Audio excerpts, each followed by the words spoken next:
নমস্কাৰ আসাম মানি ইউটিউব চেনেলে সকলোকে স্বাগতম জনাইছোঁ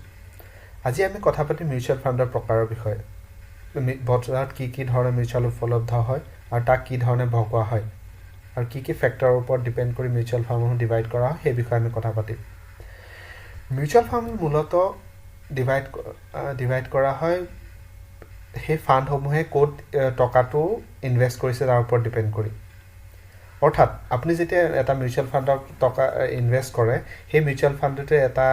কোনোবা ষ্টকত বা বণ্ড মাৰ্কেটত বা অন্যান্য ইনষ্ট্ৰুমেণ্টত ইনভেষ্ট কৰে সেই ইনষ্ট্ৰুমেণ্টৰ ওপৰত ডিপেণ্ড কৰি মিউচুৱেল ফাণ্ডসমূহক মূলতঃ ভাগ কৰিব পাৰি চ' আমি যদি এটা হাই লেভেল চাওঁ মিউচুৱেল ফাণ্ডত তিনি ধৰণে ডিভাইড কৰিব পাৰি equity mutual fund debt mutual fund আৰু hybrid mutual fund equity mutual ফাণ্ডসমূহ হৈছে মিউচুৱেল ফাণ্ড যিসমূহ মূলতঃ কোম্পানীৰ শ্বেয়াৰ বা ষ্টক মাৰ্কেটত ইনভেষ্ট কৰে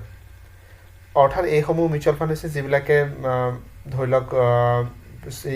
নেশ্যনেল ষ্টক এক্সচেঞ্জত থকা লিষ্টেড কোম্পানীসমূহত ইনভেষ্ট কৰে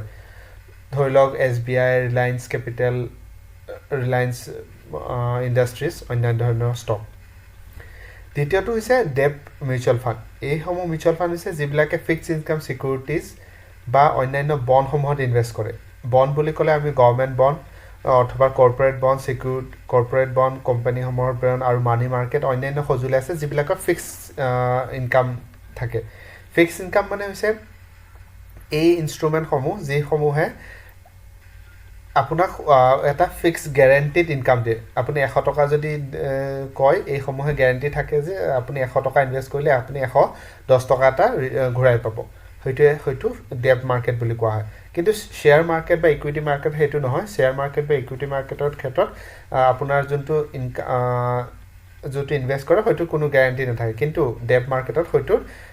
আপোনাৰ গেৰেণ্টি থাকে তৃতীয়টো হৈছে হাইব্ৰিড মিউচুৱেল ফাণ্ডসমূহে বহুত ইকুইটি আৰু ডেব মাৰ্কেট দুইটাতে ইনভেষ্ট কৰে কিমান শতাংশ বা কিমান ধৰণে ইনভেষ্ট কৰে সেইটো ডিপেণ্ড কৰে আপোনাৰ মিউচুৱেল ফাণ্ডটোৰ ওপৰত আৰু আপোনাৰ যোনটো ফাণ্ড মেনেজাৰ আপোনাৰ ধৰণে মাৰ্কেটত ইনভেষ্ট কৰিছে তেওঁৰ ওপৰত ডিপেণ্ড কৰে বিভিন্ন কোম্পানীৰ যিসমূহ ফাণ্ড আহে তাৰ হয়তো বিভিন্ন ধৰণৰ শতাংশ হ'ব পাৰে বা মাৰ্কেট কণ্ডিশ্যনৰ ওপৰত ডিপেণ্ড কৰিও হয়তো সলনি হৈ থাকিব পাৰে আমি যদি এই তিনি প্ৰকাৰৰ মিউচুৱেল ফাণ্ড চাওঁ ইকুইটি মিউচুৱেল ফাণ্ড হৈছে চবতছে ৰিস্কি আৰু ইয়াত ৰিটাৰ্ণো বেছি হয় কাৰণ এইটো প্ৰাইমেৰিলি ষ্টক মাৰ্কেটে ইনভেষ্ট কৰা যায় আৰু ষ্টক মাৰ্কেটত পূৰা এইটো মাৰ্কেট ড্ৰিভেন হয় মানে আপোনাৰ গোটেইখিনি ধন মাৰ্কেটৰ কেনেকৈ পাৰফৰ্ম কৰি আছে সেইটোৰ ওপৰত নিৰ্ভৰ কৰে কিন্তু ডেব মাৰ্কেটৰ সেইটোত নহয় ডেব মাৰ্কেটত হৈছে আপোনাৰ যিফালে কৰ্পৰেট বণ্ডত ইনভেষ্ট কৰা যায় কৰ্পৰেট বণ্ড বা চৰকাৰী বণ্ড অন্যান্য সময়ত ইনভেষ্ট কৰা যায় আৰু হয়তো এটা গেৰেণ্টিড ইণ্টাৰেষ্ট থাকে যেনেকৈ আপোনাৰ ফিক্সড ডিপ'জিটত বা বেংকৰ সুতৰ ওপৰত ইণ্টাৰেষ্ট দিয়া হয় তেনেকৈ কৰ্পৰেট বণ্ড বা অন্যান্য ডেব মাৰ্কেট ইনষ্ট্ৰুমেণ্ট সেইটো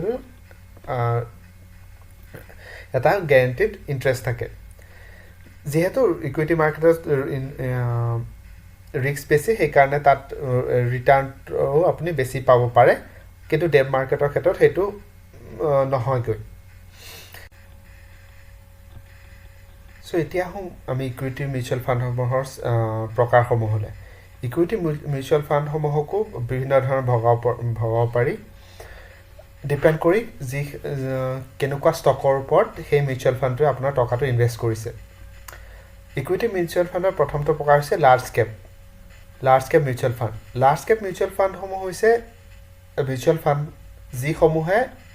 ভাৰতৰ সকলোতকৈ ডাঙৰ কোম্পানীসমূহত বা মাৰ্কেট কেপ যোনটো ডাঙৰ সেইসমূহত ইনভেষ্ট কৰে সেবিৰ গাইডলাইনছ অনুসৰি ভাৰতৰ 100 টপ 100 ষ্টক যিসমূহ থাকে মাৰ্কেট কেপ অনুযায়ী ডাঙৰ সেইসমূহত এই মিউচুৱেল ফাণ্ডসমূহে ইনভেষ্ট কৰে দ্বিতীয়টো হৈছে যে মিড কেপ মিউচুৱেল ফাণ্ড এইসমূহ হৈছে মিউচুৱেল ফাণ্ড যিসমূহে 100তকৈ তলত আৰু 250তকৈ 100ৰ পৰা 250 ৰেংকৰ যিখিনি মাৰ্কেট কেপ অনুযায়ী কোম্পানী আছে সেইসমূহত ইনভেষ্ট কৰে তৃতীয়টো হৈছে স্মল কেপ এইসমূহ হৈছে যিসমূহ লাৰ্জ কেপ আৰু মিড কেপ নহয় তাতকৈ সৰু অৰ্থাৎ আঢ়ৈশৰ পিছত যিসমূহ মাৰ্কেট কেপ অনুযায়ী যদি কোম্পানীসমূহক ভাগ কৰা যায় আঢ়ৈশৰ ৰেংকৰ পিছত যিসমূহ সৰু কোম্পানী আহে সেইসমূহক স্মল কেপ বুলি কোৱা হয় লাৰ্জ এণ্ড মিড কেপ হৈছে যিসমূহ ইয়াত মিক্স থাকে লাৰ্জ কেপো থাকে আৰু মিড কেপ ষ্টকো ইনভেষ্ট কৰা হয় মাল্টি কেপ হৈছে ইয়াত large cap mid cap small cap তিনিওটা প্ৰকাৰ থাকিব পাৰে ডিপেণ্ড কৰে কেনেকুৱা ফাণ্ড মেনেজাৰৰ ওপৰত আৰু কোনটো ষ্টকত ইনভেষ্ট কৰিছে ফ'কাছ মিউচুৱেল ফাণ্ডসমূহ হৈছে এনেকুৱা স্কিম যিসমূহে বেছি ষ্টকত ইনভেষ্ট নকৰে 20ৰ পৰা 30তকৈ কম ষ্টকত ইনভেষ্ট কৰে আৰু যাৰ কোনো পাৰ্টিকুলাৰ ফ'কাছ অনুযায়ী যোনটো ফাণ্ড মেনেজাৰ থাকে তেওঁ কোনো পাৰ্টিকুলাৰ ছেক্টৰ বা পাৰ্টিকুলাৰ থিম অনুযায়ীহে সেইটো ইনভেষ্ট কৰে ছেক্টৰ মিউচুৱেল ফাণ্ড হৈছে যিসমূহ মিউচুৱেল ফাণ্ড কোনোবা ছেক্টৰত ইনভেষ্ট কৰে ধৰি লওক ফাৰ্মা ছেক্টৰত এইসমূহ কোম্পানী যদি ফাৰ্মা ছেক্টৰ মিউচুৱেল ফাণ্ড হয় এইসমূহে অকল ফাৰ্মা ছেক্টৰতহে ইনভেষ্ট কৰিব অন্য ছেক্টৰত ইনভেষ্ট নকৰে আৰু যদি I T sector mutual fund বুলি কোৱা হয় সেইসমূহে মূলতঃ আই টি ছেক্টৰত ইনভেষ্ট কৰিব এনেকুৱা এটা হ'ব পাৰে যে কোনো 5% বা ধনৰ 5% বা 10% তেওঁলোকে অন্যান্য ছেক্টৰত ইনভেষ্ট কৰিছে কিন্তু মূলতঃ তেওঁলোকে আই টি ছেক্টৰতহে ইনভেষ্ট কৰিব ELSS মিউচুৱেল ফাণ্ড হৈছে টেক্স ছেভিঙৰ কাৰণে এইসমূহৰ মিউচুৱেল ফাণ্ডত 3 বছৰ লক ইন পিৰিয়ড থাকে অৰ্থাৎ আপুনি যদি এবাৰ ইনভেষ্ট কৰে 3 বছৰলৈ সেই ধনটো উলিয়াব নোৱাৰে আৰু তাৰ কাৰণে আপুনি টেক্স ছেভিঙৰ সুবিধা পায় আপুনি 80C আণ্ডাৰত আহে ELSS চ' আপুনি সেইটো 80C আণ্ডাৰত আপুনি এই ELSS ইনভেষ্টমেণ্টসমূহ দেখুৱাব পাৰে আমি এই গোটেইকেইটা যদি মিউচুৱেল ফাণ্ডৰ দেখা পাওঁ চ' লাৰ্জ কেপ মিউচুৱেল ফাণ্ডত ৰিস্কটো অলপ কম হয় কাৰণ তাত ভলাটিলিটি কম থাকে যিহেতু ইণ্ডিয়াৰ সকলোতকৈ ডাঙৰ কোম্পানীসমূহত বা মাৰ্কেটসমূহ যে ইনভেষ্ট কৰা হয় তো সেইকাৰণে ইয়াত অলপ ৰিস্কটো কম হয় তেনেকৈ মিড কেপত অকণ ৰিস্কটো বেছি হয় যিহেতু তাত আপ ডাউনটো অকণ যোনটো ভলাটিলিটি বুলি কোৱা হয় এইটো বেছি হয় স্মল কেপতো ভলাটিলিটি বেছি হয় সেইকাৰণে এই দুটাত ৰিস্কটো বেছি ৰিটাৰ্ণৰ আশাও অকণ বেছিকৈ কৰা যায় আৰু লাৰ্জ আৰু মিড কেপ হয়তো ফাণ্ড মেনেজাৰৰ ওপৰত ডিপেণ্ড কৰে তেওঁ কি ধৰণে ইনভেষ্ট কৰিছে এতিয়া আপুনি যেতিয়া কোনো এটা মিউচুৱেল ফাণ্ড কিনিব যায় কেনেকৈ গম পাব হয়তো কোনটো লাৰ্জ কেপত ইনভেষ্ট কৰে নে মিড কেপত নে অন্য কোনটো প্ৰকাৰত আহে তো তাৰ কাৰণে আমি মানি কণ্ট্ৰল ৱেবছাইটটোলৈ যাম আপুনি হয়তো বা জানে মানি কণ্ট্ৰল হৈছে এটা নিউজ ৱেবছাইট যিটোত আপুনি মিউচুৱেল ফাণ্ডসমূহৰ বিষয়ে জানিব পাৰে আপুনি যদি হয়তো ৱেবছাইটত যায় তাতে মিউচুৱেল ফাণ্ড বুলি আহে তাত যদি হোমটোত ক্লিক কৰে তাত আৰু তললৈ যদি যায় তাত বহুত ধৰণৰ মিউচুৱেল ফাণ্ড দেখা পাব মই ইয়াত জাষ্ট আপোনাৰ এই মিউচুৱেল ফাণ্ডৰ প্ৰকাৰ বা বিভিন্ন ধৰণৰ মিউচুৱেল ফাণ্ড সেইসমূহৰ বিষয়ে আলোচনা কৰাৰ কাৰণেহে এইটো দেখুৱাইছোঁ আপোনাক ইয়াত যদি আপুনি যায় লাৰ্জ কেপ ফাণ্ড আহিব লাৰ্জ কেপ ফাণ্ড হৈছে large cap mutual fund multi cap fund হৈছে যিসমূহে মাল্টি কেপত ইনভেষ্ট কৰে তেনেকৈ আপুনি যদি তললৈ যায় তেতিয়া large and mid cap fund আহিব আকৌ যদি তললৈ চায় তেতিয়া মিড কেপ ফাণ্ড আহিব সেবি গাইডলাইনছ অনুযায়ী আপোনাৰ যোনটো মিউচুৱেল ফাণ্ডৰ নাম থাকে সেইটোতে আপোনাৰ কোনটো ফাণ্ড কি প্ৰকাৰৰ ফাণ্ড সেইটো লিখা থাকে ধৰি লওক এইটো হৈছে টাটা লাৰ্জ কেপ ফাণ্ড ইয়াৰ নামতে গম পাব ই আপোনাৰ অকল লাৰ্জ কেপ ষ্টকতহে ইনভেষ্ট কৰিব আপুনি যদি সেই কোনসমূহ ষ্টক লাৰ্জ কেপৰ আণ্ডাৰত আহে সেইটোৰ বিষয়ে অধিক জানিব বিচাৰে আপুনি জাষ্ট ক্লিক কৰক ইয়ালৈ সেই ফাণ্ডটোৰ ডিটেইলছসমূহ আহি যাব আৰু আপুনি যদি চাই তলতে যদি চাই সেইটো গম পাই যাব কি ষ্টকত ইনভেষ্ট কৰিছে চাওক এইটো হৈছে লাৰ্জ কেপ ইকুইটি ফাণ্ড আৰু ইকুইটিত ই 98.8% ইনভেষ্ট কৰিছে আৰু ডেব মাৰ্কেটৰ 1.29 ইনভেষ্ট কৰিছে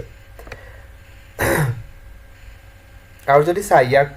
টপ 10 ষ্টকছ পৰ্টফলিঅ' আপুনি দেখা পাব ICICI bank Infosys HDFC Reliance Industries State Bank of India Bharti Airtel এইসমূহ হৈছে ইণ্ডিয়াৰ সকলোতকৈ ইণ্ডিয়াৰ সকলোতকৈ ডাঙৰ কোম্পানীসমূহ মাৰ্কেট কেপ অনুযায়ী আপুনি যদি তাৰ হোল্ডিংছ কিমান পাৰ্চেণ্ট এই মিউচুৱেল ফাণ্ডটো ICICI বেংকৰ হোল্ডিং কৰে আপুনি চাব পাৰে এইটোৱে আপোনাৰ টোটেল হোল্ডিঙৰ 8% হোল্ডিং কৰে তেনেকৈ ইনফোচিছত 7% HDFC বেংকত অলমষ্ট 7% তেনেকৈ হোল্ড কৰে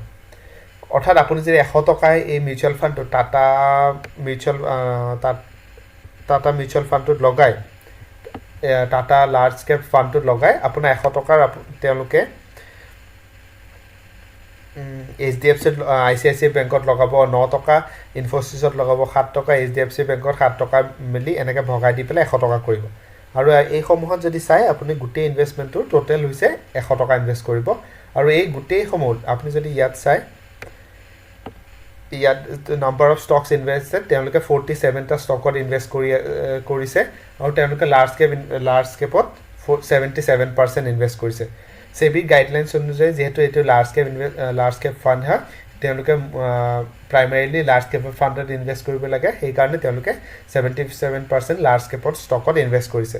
মিড কেপৰ ষ্টকত 7% স্মল কেপ ষ্টকত 4% ইয়াৰ পৰা আপুনি গম পাব পাৰে আপোনাৰ মিউচুৱেল ফাণ্ডৰ প্ৰকাৰ কি কিমান পাৰ্চেণ্ট কোন কোম্পানীৰ এইটো হোল্ডিং কৰে আৰু কি ষ্টক এই মিউচুৱেল ফাণ্ডৰ আণ্ডাৰত আহে এইটো হৈছে মূলত মিউচুৱেল ফাণ্ডৰ প্ৰকাৰ ধন্যবাদ সকলোকে